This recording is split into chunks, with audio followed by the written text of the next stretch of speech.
जय श्री कृष्ण। राधे राधे दोस्तों, शास्त्रों में जन्माष्टमी के व्रत को बड़ा महत्वपूर्ण माना गया है। इस व्रत को करने से हजारों यज्ञ और अनेकों व्रत करने से जो फल प्राप्त होता है वो फल एक साथ मिल जाता है। यह व्रत 7 जन्मों के पापों को नष्ट कर देता है। इस व्रत को करने से भगवान कृष्ण का हाथ आप पर हमेशा रहता है और साथ ही धन की कभी कमी नहीं आती है। इस दिन भगवान कृष्ण जी की पूजा करने से सुशील संतान की प्राप्ति, दीर्घायु तथा सुख समृद्धि की प्राप्ति होती है। जन्माष्टमी का पर्व मनाकर हर मनोकामना को पूर्ण किया जा सकता है। जिन लोगों का चंद्रमा कमजोर हो उन्हें इस पर्व की पूजा से विशेष लाभ मिलते हैं। आज के इस वीडियो में हम आपको बताएंगे जन्माष्टमी पर कान्हा की पूजा की संपूर्ण विधि के बारे में। उनकी पूजा कब करे, कैसे करे, वो कौन सी चीजें हैं जिन्हें पूजन में शामिल करने से भगवान कृष्ण की विशेष कृपा मिल जाती है। साथ ही बताएंगे उन्हें किन खास चीजों का भोग लगाएं, इस दिन क्या खाएं क्या ना खाएं, क्योंकि कुछ चीजों का सेवन इस दिन आप करेंगे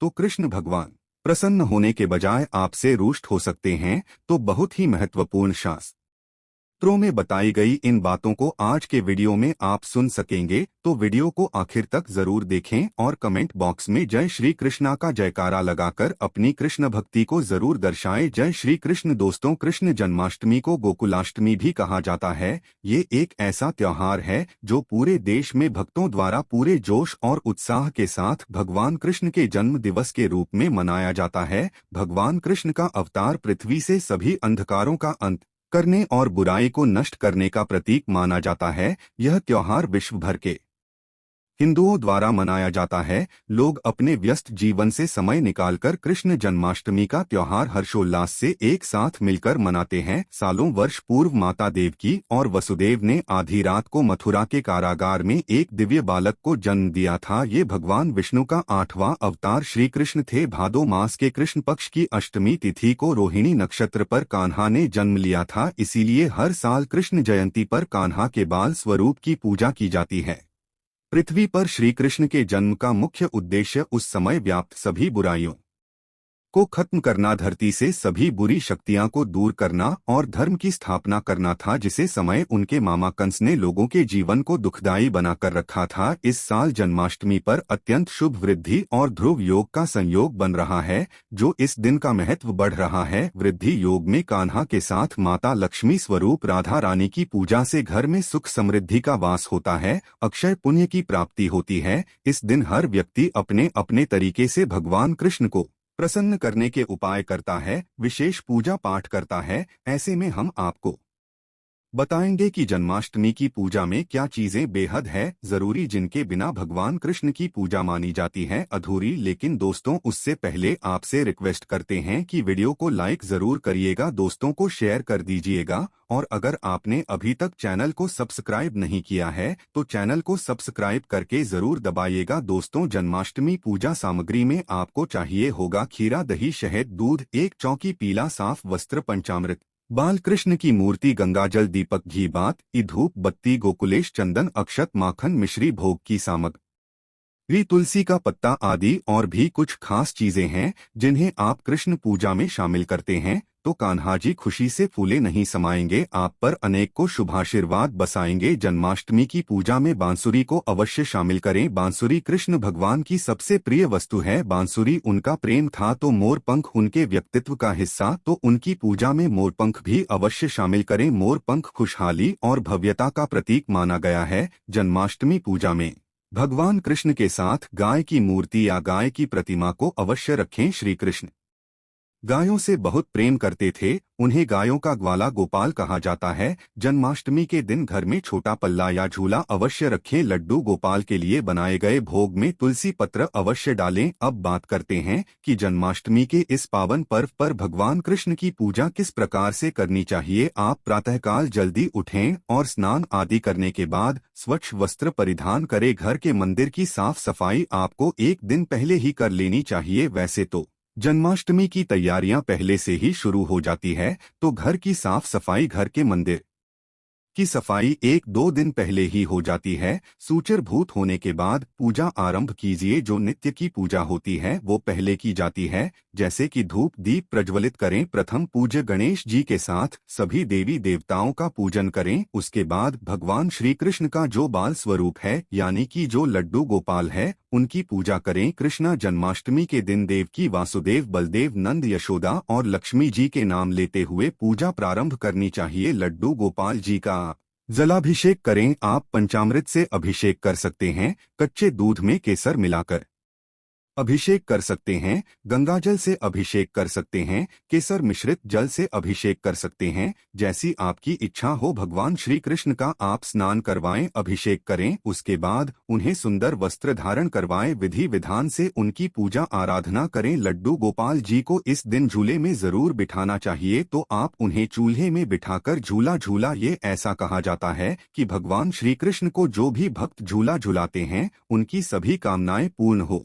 जाती है, उनके सभी दुख दूर हो जाते हैं। तो अपनी इच्छा के अनुसार भगवान श्री कृष्ण को कुछ समय तक झूला अवश्य झुलाएं। उसके बाद लड्डू गोपाल जी को भोग अर्पित करें। इस दिन विष्णु पुराण और भागवत गीता का पाठ अवश्य करें। जैसे आप अपने पुत्र की सेवा करते हैं, पुत्र को प्यार करते हैं, उसी प्रकार से इस दिन भगवान श्री कृष्ण की आप पूजा कीजिए, पुत्रवत मानकर उनकी पूजा कीजिए। इस दिन पूजा करने का जो विशेष समय होता है वो रात्रि का समय होता है। इस रात्रि में 12 बजे के बाद भगवान कृष्ण की पूजा की जाती है, उनका जन्मोत्सव मनाया जाता है। तो उस समय भी स्नान आदि करके विधि विधान से भगवान श्री कृष्ण की पूजा करें। फिर भगवान श्री कृष्ण को झूले में बिठाएं, झूला झूले भोग अर्पित करें, उनके सामने मंत्र जाप करें, परिवार सहित बैठकर भजन कीर्तन करें। तो अपनी शक्ति, अपने सामर्थ्य, अपनी श्रद्धा के अनुसार भगवान श्री कृष्ण की विधिवत सेवा और पूजा करें। इससे मन को शांति मिलती है और आप जिस भी कामना से भगवान की पूजा करते हैं वो कामना भगवान श्री कृष्ण पूर्ण करते हैं। इस दौरान भगवान कृष्ण जी को तरह तरह के भोग लगाए जाते हैं।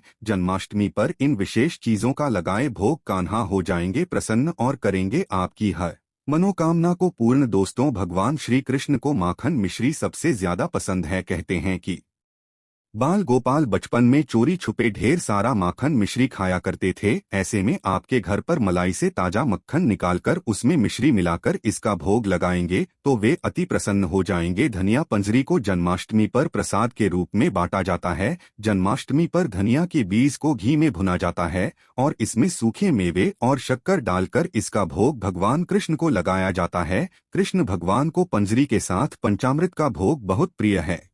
लड्डू गोपाल को आप इसका भोग अवश्य लगाएं। मान्यता है कि बिना पंचामृत के श्री कृष्ण की पूजा अधूरी रह जाती है, इसलिए उन्हें पंचामृत का भोग जरूर लगाएं। पंचामृत दूध, दही, घी, शहद, शक्कर आदि से बनकर तैयार होता है। इसे देवताओं का पेय भी कहते हैं। भगवान कृष्ण को लड्डू बेहद पसंद है। सूखी सामग्री से लड्डू बांधने के लिए मेवे, नारियल, मखाना, घी आदि डालकर लड्डू बनाएं, भगवान कृष्ण को अर्पित करें और घर परिवार और मित्र जनों में बांटे। जन्माष्टमी पर भगवान कृष्ण को 56 भोग लगाने का विशेष महत्व है। कहा जाता है कि भगवान इंद्र ने एक बार ब्रजवासियों से रुष्ट होकर वहां खूब वर्षा कर दी थी। इससे बचने हेतु भगवान कृष्ण ने कनिष्ठा उंगली पर गोवर्धन पर्वत को उठा लिया और पूरे ब्रज की रक्षा की। इस दौरान उन्होंने 7 दिनों तक बिना कुछ खाए पिए ब्रजवासियों को इंद्र के प्रकोप से बचाया। जब 8वें दिन बारिश बंद हुई और सभी बाहर आ गए तो माता यशोदा और सभी ब्रजवासियों ने मिलकर 56 प्रकार के स्वादिष्ट व्यंजन बनाकर कृष्ण कन्हैया को खिलाएं। तब से जन्माष्टमी के दिन भगवान कृष्ण को 56 प्रकार के भोग लगाए जाते हैं।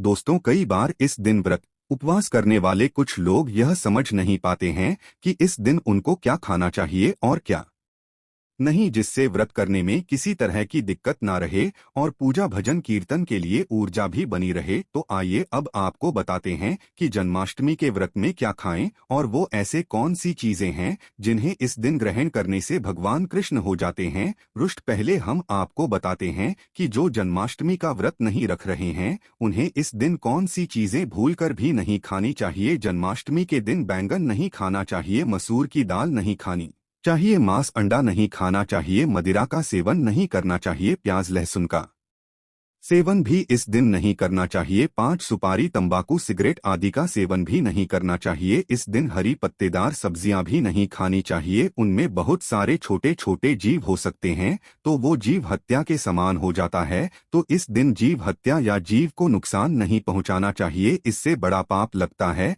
भगवान क्रोधित हो जाते हैं। आपको शुद्ध सात्विक भोजन ही करना चाहिए। अब जो व्रत रख रहे हैं उन्हें इन सभी पदार्थों के अलावा अनाज का सेवन नहीं करना चाहिए। साधारण नमक नहीं खाना चाहिए, आवश्यकता हो तो सिर्फ सेंधा नमक खा सकते हैं। इस दिन हिंग, हल्दी, सरसों का तेल आदि नहीं खाना चाहिए। मटर भी नहीं खाना चाहिए। इस दिन गेहूं, चावल, दाल नहीं खानी चाहिए। ना ही कोई ऐसी मिठाई खाएं जिसमें अनाज मिला हो, जैसे बेसन की मिठाई खाने से बचें, क्योंकि इस दिन अनाज खाना पाप होता है। इससे भगवान कृष्ण जी रुष्ट हो सकते हैं। दोस्तों, ही सुव्रत में ऊर्जा को बरकरार रखने के लिए सूखे मेवे यानी ड्राई फ्रूट्स का सेवन कर लें। व्रत की शुरुआत अगर आप अखरोट या बादाम खाकर करेंगे तो इससे आपको दिन भर ऊर्जा मिलती रहेगी, कमजोरी महसूस नहीं होगी। इस तरह आप तरबूज, अंगूर जैसे पानी वाले फलों का सेवन कर सकते हैं। इसके साथ ही अगर आप चाहते हैं कि पेट भी भरा रहे तो आप केला, पपीता, सेब और अमरूद जैसे मौसमी फलों का सेवन भी कर सकते हैं।